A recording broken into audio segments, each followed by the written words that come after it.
সকালে ঘুম থেকে উঠে দেখি যে টুপুর টুপুর করে বৃষ্টি পড়তেছে, তো ভাবলাম কি একটা বানায় খাই। তার জন্য আমি বাইরে এলাম, আইসা দেখি যে খুবই সুন্দর হাঁক হয়ে রয়েছে। আর এই হাঁক গোনা তুলবার এলাম। এই হাঁকটার নাম হয়েছে চন্দনী হাঁক, কেউ কেউ পালং হাঁক কয়। তো হাঁক গোনা খুবই নরম, খাতেও স্বাদ লাগে, যে কোনো প্রকার এটা খাওয়া যায়। তো কিছু পাতা তুলে নিলাম। হাঁকগুলো আমি ধুয়ে পরিষ্কার করে নিয়েছি। এখন একটা ব্লেন্ডার জারে দিয়ে দিলাম, এটা ভালো করে মিহি করে নেবো। তোমরা চাইলে পাটায়ও বাইটা নিতে পারো। তো যাই হোক, এখন একটা পাত্র নিয়ে নিলাম। এই পাত্রের মধ্যে কিছু দিয়ে দিলাম আমি ময়দা। তো তোমরা চাইলে আটা ময়দা দুটো মিক্স করে বানান পারো, আমি খালি ময়দা দিয়ে বানাইতেছি। আর আমি যে পরিমাণে বানাবো ওই পরিমাণ অনুযায়ী আমি এখানে ময়দা দিয়েছি। তার উপরে দিয়ে দিলাম সামান্য পরিমাণে নুন। আর এখন দিয়ে দিলাম সামান্য সাদা তেল। এই সাদা তেল দিয়ে ভালো করে ময়াম মারবো। ময়াম হলো এটা ভালো করে মাহায়া যখন এক দলা হয়ে যাব ওটাকে কয় ময়াম। তো যাই হোক, আমার ময়ামটা মারা হয়ে গেছে, যে দেখতে চাও এটা সম্পূর্ণ হয়ে গেছে গা। এখন এটাকে অল্প অল্প পানি দিয়ে আমি গুইলে নেব। তো এখানে পানির দরকার নাই, যেহেতু আমি হাঁকটা ব্লেন্ড করে রাখছিলাম, ওই হাঁকটা দিয়ে দিলাম। হাঁকের মধ্যে পানি উঠছে, ওইটা দিয়ে লাহে লাহে ই করে নিবো। এই যে সুন্দর একটা ডো হয়ে গেল।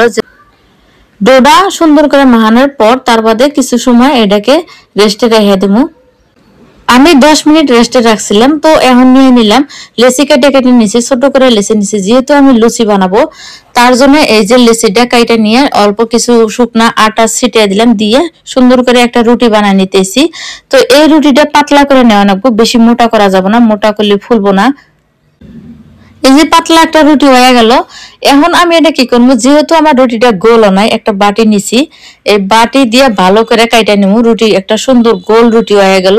তো যারা যারা আমার নাগাল রুটি বানান পারো না তারাও এবার করে নিবে। খুবই সুন্দর রুটি হয়ে গেল। এই যে একটা সুন্দর লুচি হয়ে গেল, এটা রুটি না লুচি। তো এরকম করে আমি বাকি যেটি আছে ওটি বানানো, এক এক করে যে কটা আছে সব কটাই বানানো। এই যে 4টার মতন বানাইছি। এখন আমি এটা ভাজবো। তো তেলটা আমি আগের থেকে হিটে দিয়ে রাখছিলাম। আর তেলটা বেশি হিট করা যাবে না, মিডিয়াম হিট করা রাখবো। মিডিয়াম হিট করার পরে এই যে একটা লুচি দিয়ে দিলাম, দিয়ে ভালো করে ভেজে নিতেছি। অল্প নাড়াচাড়া দিলে হালা ফুলে উঠবো। তো এটা হলো ফুলকা ফুলকা লুচি, গ্রিন কালার লুচি। তো এক এক করে আমি সব লুচি গুনা ভেজে নেব। আমার লুচি ভাজা শেষ, আমি সবগুলা লুচি ভাইজান নিছি। এই যে দেখতেছ, আর সবকটা লুচি একদম ফুলকা ফুলকা হয়ে গেছে গা। এখন আমি করবো প্লেটিং। সুন্দর একটা প্লেট নিছি সাদা, আর সাদার মধ্যে গ্রিন খুবই সুন্দর দেখা গেছে, তোমরা দেখতেছ।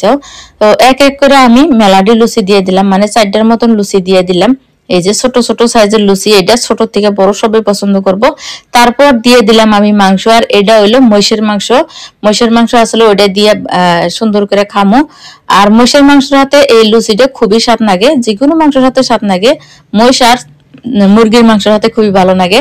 তো এই যে দেখতেছো লুচি গুনা ফুলকা ফুলকা লুচি ছিঁড়ে মাংস দিয়ে খাইতেছি, খুবই স্বাদ লাগতেছে। তোমরা যদি না খাইয়া থাকো এই হাঁক দিয়ে লুচি বানায়, তোমরা অবশ্যই একদিন খাইয়া দেখা পারো। আর আমার ভিডিওটা যদি তোমার ভালো লাগে একটা কমেন্ট করো যে ভিডিওটা ভালো হয়েছে। তো আজকের রেসিপিটা আমার হেনেই শেষ।